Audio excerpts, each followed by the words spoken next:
નવસારી જિલ્લા કોંગ્રેસ સમિતિ દ્વારા મંડળ અને સેક્ટર પ્રમુખો માટે વિશેષ પ્રશિક્ષણ કાર્યશાળાનું આયોજન પ્રદેશ પ્રમુખ અમિત ચાવડાની અધ્યક્ષસ્થાને કરવામાં આવ્યું હતું, જેમાં જિલ્લામાંથી મોટા પ્રમાણમાં કોંગ્રેસના અગ્રણીઓ, કાર્યકરો અને સંગઠનના પ્રતિનિધિઓ ઉપસ્થિત રહ્યા હતા।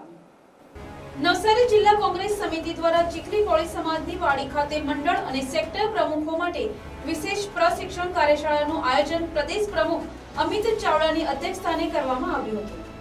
કાર્યક્રમ દરમિયાન તેમણે કોંગ્રેસના સંગઠનને વધુ મજબૂત બનાવવા માટે કાર્યકરોને સંદેશ આપ્યો હતો કે તેઓ નાનામાં નાના મુદ્દાઓ ઉઠાવે અને લોકો સાથે જોડાય, તેમની સમસ્યાઓને સમજે અને લોકહિતના મુદ્દાઓ પર સક્રિયપણે અવાજ ઉઠાવે। આ પ્રસંગે ધારાસભ્ય શ્રી અનંત પટેલ સહિત અનેક અગ્રણીઓ ઉપસ્થિત રહ્યા હતા।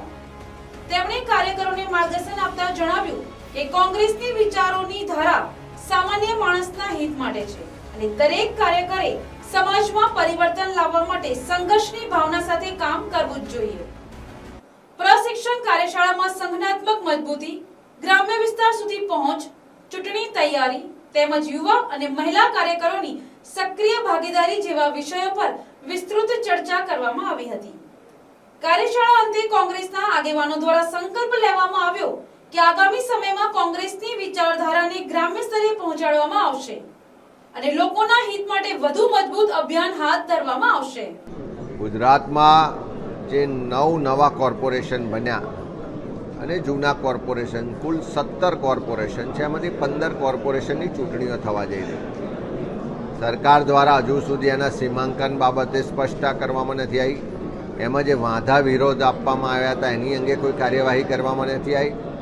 પણ કોંગ્રેસ પાર્ટીનું સંગઠન હવે બૂથ લેવલ સુધી અમે મજબૂત બનાવી રહ્યા છે, લોકોના પ્રશ્નો માટે લડી રહ્યા છે। શહેરી વિસ્તારમાં પણ જે વધારે ટેક્સ લેવાય છે, મોંઘી વીજળી છે, પ્રદૂષણના પ્રશ્નો છે, ટ્રાફિકના પ્રશ્નો છે, જે ડિમોલેશન કરવામાં આવે છે, બધા જ મુદ્દાઓને લઈ અને શહેરી વિસ્તારમાં પણ ચૂંટણીમાં લોકોની વચ્ચે જઈએ અને લોકોના આશીર્વાદ મેળવવાના છે। અને જે રીતે ભારતીય જનતા પાર્ટી તમામ મોરચે નિષ્ફળ ગઈ છે, જેમ રસ્તામાં ખાડા છે ત્યારે લોકો હવે કહે છે કે આખી સરકાર જ ખાડે ગઈ, એમની જે આંતરિક ગેંગવોર ચાલે છે અને પ્રજાનું કોઈ સાંભળતું નથી, એ બધાને લઈને લોકોમાં જે આક્રોશ છે એને વાચા આપવા માટે આખા ગુજરાતમાં અમે જનાક્રોશ સભાઓના માધ્યમથી પણ શરૂઆત કરી છે।